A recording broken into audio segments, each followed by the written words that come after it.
નમસ્તે. આજનો મારો ટોપિક છે મેનોપોઝ વિશે.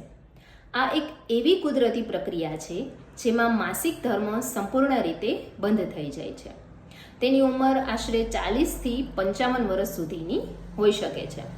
મેનોપોઝને 3 તબક્કાઓમાં વિભાજિત કરી શકાય છે: પેરીમેનોપોઝ, મેનોપોઝ અને પોસ્ટ મેનોપોઝ.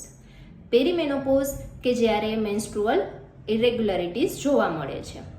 મેનોપોઝ કે જ્યારે માસિક ધર્મ લગભગ 1 વર્ષ સુધી બંધ રહે છે અને જેને લીધે હોર્મોનલ ઇમ્બેલેન્સથી અમુક સિમ્ટમ્સ ઊભા થાય છે, જેમ કે શરીરમાં સતત ગરમી લાગવી, ઊંઘ ના આવવી, કારણ વિનાનો ગુસ્સો આવવો, ચીડિયાપણું રહેવું, એન્ઝાયટી, ડિપ્રેશન અને બીજા ઘણા લક્ષણો ઉત્પન્ન થઈ શકે છે.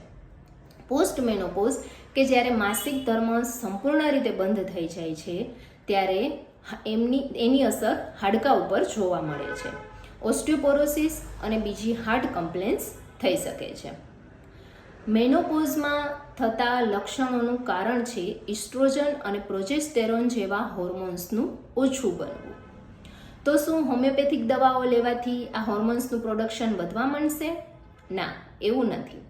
હોમિયોપેથિક દવાઓ શરીરની આંતરિક ક્ષમતાને વધારે છે અને જેથી શરીર પોતે જ હોર્મોનલ ઇમ્બેલેન્સને બેલેન્સમાં લાવવાનો પ્રયત્ન કરે છે.